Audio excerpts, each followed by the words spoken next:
black storm coming. See the lightning strike. Black people rising.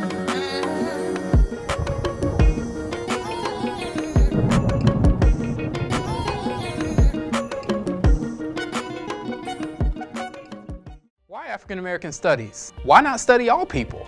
Why separate African Americans? It's a common dilemma among historians of the African American experience.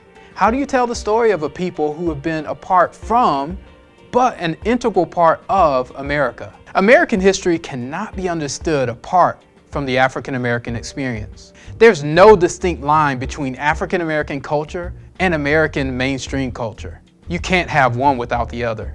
We need to engage in civil discourse about race and racism in this country. How does the context of race inform where we came from and where we are today? We can only understand this by studying the economic, social, and political context of the lived experience of African Americans in the past and in the present. Our history is multifaceted. Too often, we emphasize the horrors of slavery, segregation, racism, disenfranchisement, and inequality at the expense of recognizing the resilience, creativity, courage, charismatic leadership, collective resistance, strength, faith, and perseverance that is woven into the African American experience. We can't understand America without understanding the role of African Americans. Hello and welcome to another edition of the Umoja Circle. My name is Keith Smokey Johnson. I would like to welcome you to this current topic that I think from the video that you see will be pretty apropos to what's going on right now in America, where they're taking books out and where they're trying to get rid of Black history courses and Black history exactly is important, as you saw in that little video. For as the professor said, that Black history is American history. Okay. For those of you who are new to the Umoja Circle, my name is Keith Smokey Johnson, and I'd like to welcome you to this show. The purpose of the Umoja Circle is not only to help you understand and discuss the issues of Black history, but to correct errors where errors are found, and to introduce facts where we find that so many people are working on fiction when it comes to who we are as people of African descent. If you're familiar with this show, you also know that I do use the historical past in order to illuminate the present. And with the kind of controversy that's going on in America in 2025, again, with the removal of books that deal with Black culture, I want to show how important and how, regardless of what the rhetoric is, that history is more than just dates and time. For example, I always like to use this example before I go on with the show. I'm sitting here in the present moment in front of you and talking to each and every one of you. But when I leave, I have to go find my car wherever I would parked. Now, at that moment in the near future, when it becomes the present moment and I need to leave to get to that car, I have to use this moment in time will be in the past. And I have to use that path to even remember where my car is parked. If for some reason one of these lights hits me over the head and all this information going back to for years in my past disappears, I would not be able to even leave this spot because there would be no historical data for me to work on, where my car's parked, how I got here to the studio, where I live. All that will be gone. And if that historical data is gone, I won't be able to function as a practical human being. You see how important history is. We are not taught this, but we function with history every moment. You cannot move from the present into the future without automatically going into your past. You can't define yourself. You know, what do you like? What's your favorite food? You know, what kind of person you like to spend the rest of your life with? That's all history, all right? So history is a very important aspect of day-to-day life, in your life, and in everybody's life around the world. We all function with historical data. You can't go to a doctor to get taken care of in the present moment without them giving you first a clipboard where you had to fill out a form, and which is the history, your medical history. You can't get a loan when you go to a bank or a credit union without first getting another filling out forms about your financial history. So why are people today, especially the people who run the system, constantly trying to, especially for people of African descent, telling us that that somehow studying our history is bad? No, it's about control, and that's what I'm going to talk about, to show you that there is a reason why people do not want you to know your history. It's not about boring dates and times. It has a psychological, and also any oppressor can control the mind of a person if they don't understand where they come from. So I want to start with a couple of, throughout these next couple of shows, I'll let you have some quotes and thoughts that I put down, and we will discuss this, me and you. Okay, first I want to let you know, here on the Umoja Circle, there are a number of reasons why I always incorporate past events in our history here in America, and that is to help in my discussions pertaining to today's issue within the African American community versus the rest of the, and also in comparison to the rest of the country. Let's go on to the next. We look at for the best practices when we study history, when you want to understand how to deal with the politics of the present moment, how to deal with contradictions, how to deal with speaking your truth. We look for the best practices, the techniques that we learned in the past that we could use and adapt for today's issue. You always do that. It's called research. When you say you're researching something, you're looking at the past. Again, that's historical data. Don't let anybody fool you. You function on history every day of your life. Remember that, folks. This is my point. This is my passion. And we are constantly being told history is boring, you don't need history, it'll harm other groups. No other group on this planet does not function without their cultural, historical knowledge. Why do they expect people of African descent to not know their history? There is a purpose. Let's go on. We must look to history to enhance our vision. In other words, who we are. What do we want? What do we desire? How are we going to function within any society? In other words, answers. And history answers the question, who are we truly are as a people, and how did we get to this point?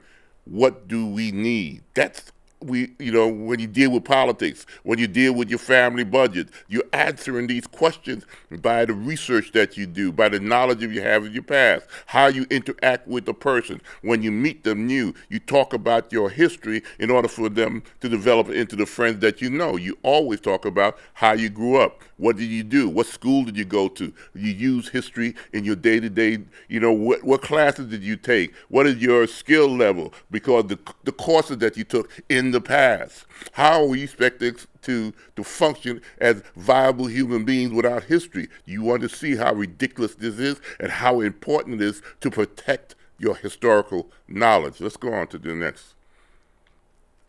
We must be able to look at what's going on today up close against what's happening historically in the past at a distance. That's what you do every time when you talk about issues, when the same issues are again being addressed. Well, this happened before. Why are they trying to get rid of all these federal employees? But for black folks, it happened to us under the Wilson administration when we were in the government at that time in the late 1800s. We were working for the federal government. We were in postal workers. We were all these other things that happened. And guess what? They got rid of us under Wilson, under segregation. They segregated us first, okay? And then we slowly did not get hired. And then guess what? In the 1960s, we're talking about, jobs and all these other things. And guess what's going on today under this current administration? And they're getting rid of what? Federal employees. Most other federal employees have looked like me because that's under the Civil Rights Act. It guaranteed there'll be a fair job offers.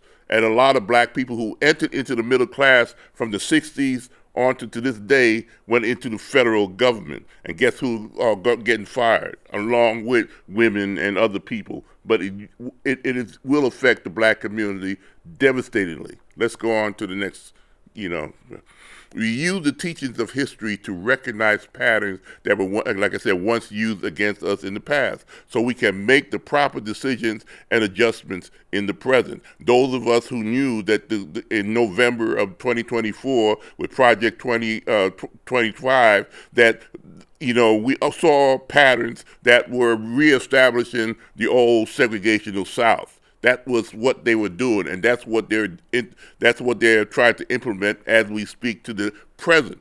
So if you wondering why they're doing these things, well, they wanted to bring back those types of powers that predominantly white males had in prior to 1964, going back to colonial time. Okay, white male domination. So if you don't understand the past and those techniques that they're using under whatever guise they're going by or whatever rationale they're telling you, but if you don't understand the history, then you are doomed to repeat it again. Let's go on to the next. Now, many of you remember this, and I know a lot of you are hearing this type of statement on top. Stop saying as a nation we've never been so divided. I've heard that over and over again in debates online, today in 2025. Okay, well, look at what that scene shows. That was like the image said, that was 50, 60 years ago, where there were separate colored and white fountains. Okay, there was segregation in my lifetime.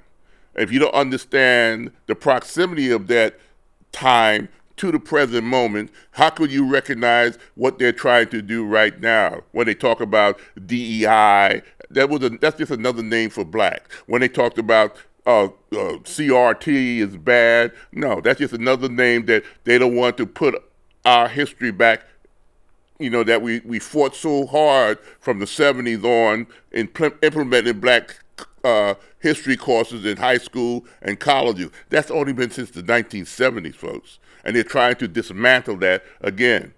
Okay, so you don't understand this era, which is in many of your lifetimes, if you're in your 60s, okay, or your 70s, or you have grandparents who lived, who were in their 90s, or who was there in the 1930s and 40s. This is the world that we had. And this is the same type of world that seems to want to regenerate. If you don't understand the issues of the past, you're doomed to repeat it. That's what history teaches you. That's how important it is. Let's go on to the next one. Because this is a statement that I've always been taught. Well, I was taught years ago that still I follow. You need techniques, you need ways of knowing. And knowing our cultural wisdoms is a way of understanding and maneuvering and following these theories. It shows you how the world is approached and whether you let it approach you a certain way or how you approach the world. If you have knowledge of the wisdoms of the past, you could say, no, this is not who I am, or this is not what I will accept. But this is to understand why people say, when you could answer people who say, well, this stuff happened in the past. Why are you bringing up that old stuff? Well, there's a reason. And here's a good example of how, of what I'm talking about. Okay? There's a scholar named, a black psychologist named Dr. Wade Nobles, who said this, that the actions of a community, that means the action of a community in the past, okay, the founding fathers, or during segregation, or when the 13th and 14th Amendment was, the community, how those people at that time dealt with the realities of their moments in the past, become the experience of a generation. That's their experience. And the experience of that generation becomes the history of the next generation, their children, and their children's children, that leads up to who we are now. While the history of several generations, their children's generations, their children, and their grandparents, great-grandparents. That's when it comes into that knowledge that's passed down to you, become the traditions of a people. So for 400 years, white Americans were conditioned to believe that they were superior to to black people.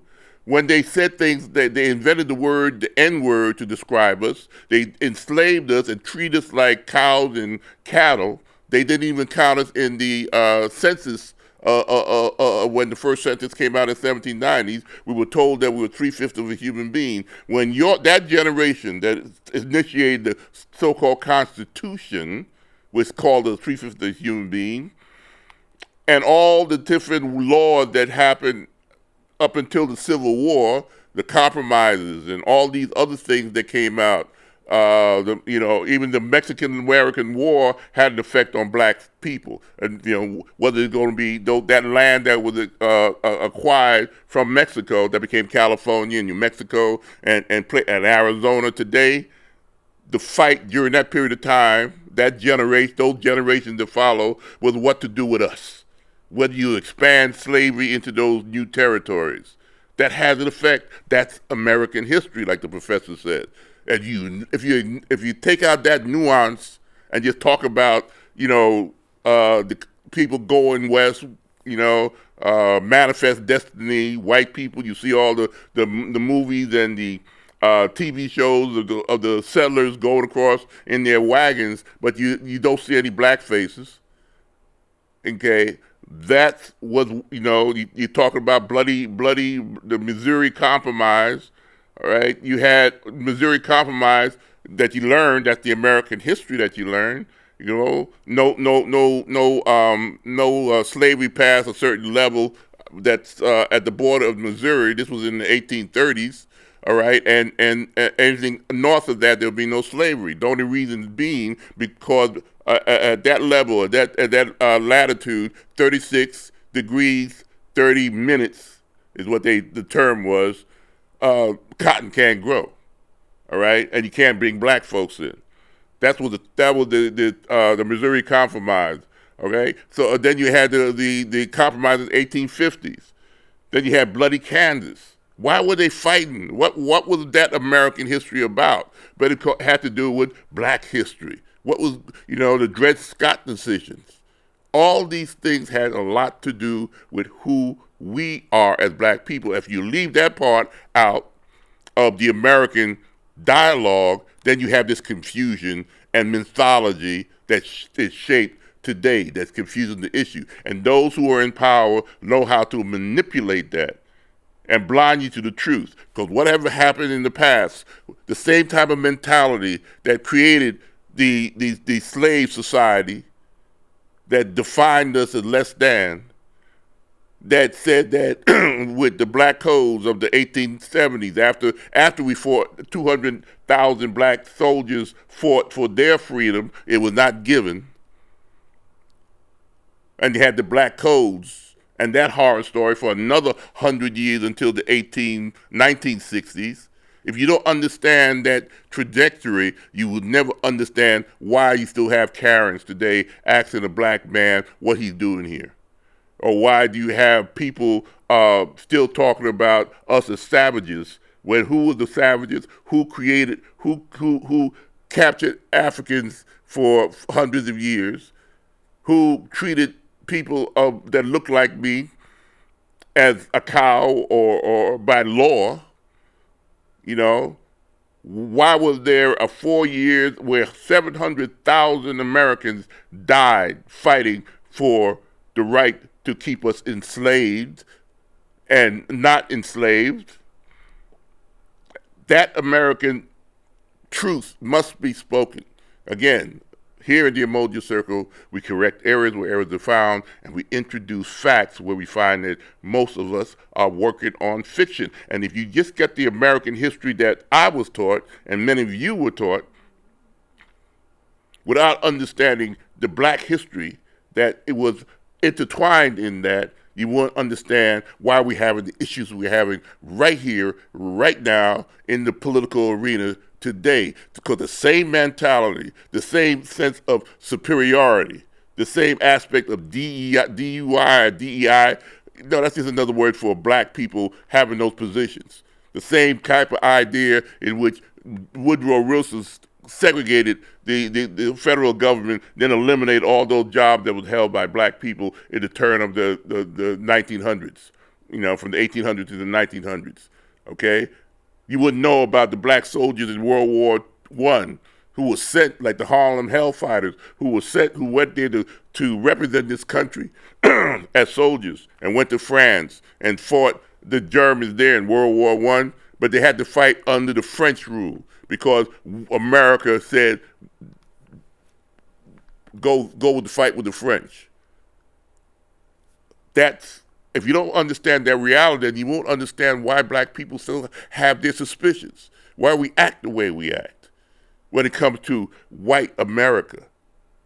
Because of our experience. The experience of a community multiple times becomes the culture.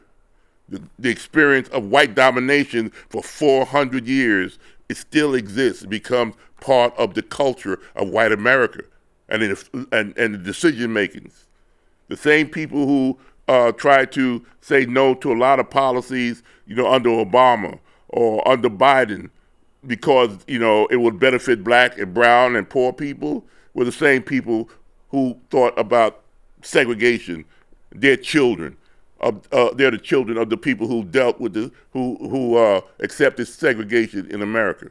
So understand, without that historical data, you won't understand what's going on now. Let's go on. I'll continue this in the second show. Okay, I talk about DEI. All right. What you saw in the previous image of the segregated water fountain is the reason DEI was put into place, to make fair. If you are a black person in the South in the 50s and 40s, and every February we talk about the inventions of black people.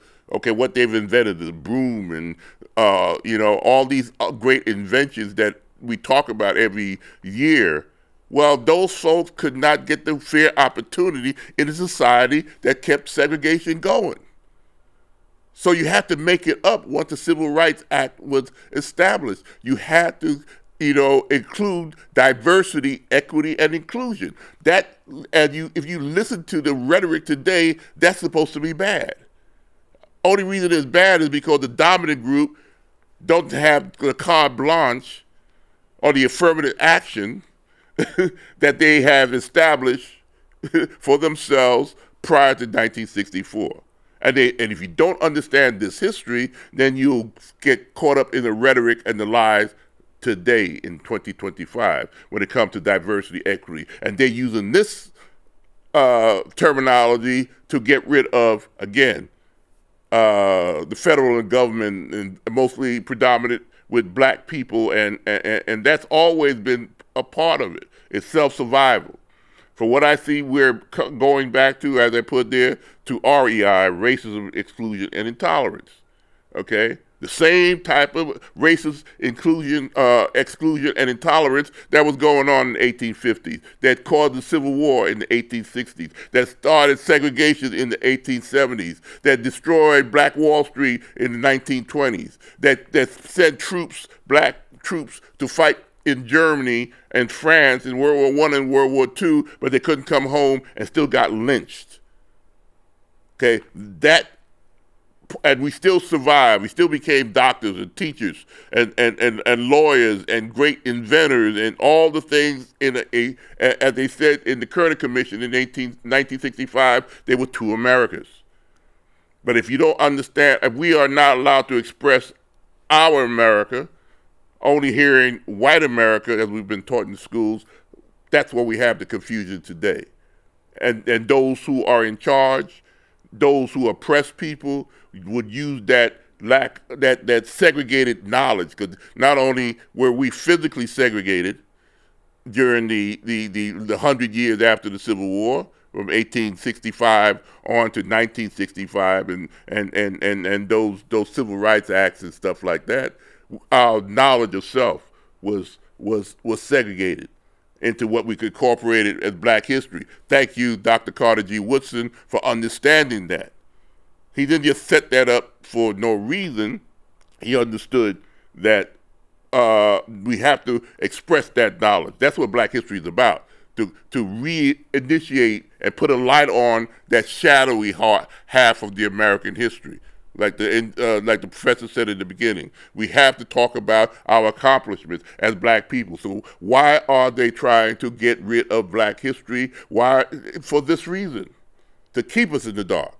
Let's go on to the next one. When people don't know their history, they cannot recognize that history is repeating itself. Let's go on to the next one. Black history is American history. But just as we were segregated socially, like I was saying earlier, Black history was also segregated out of American schools and curriculums when it came to the teaching of American history. Black history and American history are the same history. But we have to use the term Black history to let you know, folks, Carter G. Woodson said, that we are part of your history too. But we have to, just like we have to say segregation. That's why you had the water fountain that you saw earlier and the other water fountain, okay, are water fountains. Okay, one is smaller and it was meant for us, and the other one was larger and was meant for those of the dominant race. And that's not right. And that's what the fight against segregation. That's what the fight against enslavement by the abolitionists. That's why we went into the Civil War, because this is not right. And people don't know it today, and they're allowing the same type of infection to come into being. We didn't vote in November, and look what's going on. It's rearing its ugly head again, segregating socially. Okay? Let's go on to the next one. Again, I'll continue this discussion on the next show. Okay? Without true history, the knowledge of history, dictators and oppressors, like I say, can then manipulate themselves into the minds of those who are without a true and living historical memory in the present. It happened in November. How many people worked against their own interest because of this? When are we going to wake up to this truth? There is a reason Black history is always looked at as negative by the dominant group, who had the same mentality as those soldiers who fought at Gettysburg in the butternut colors or in the Civil War. Those plantation owners who were the corporations of the South compared to what was going on in the North during the Industrial Revolution in the early 1800s.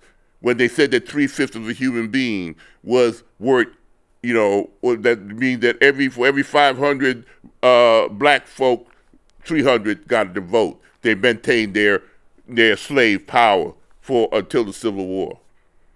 I'm gonna stop right here because and I'll continue on the next one.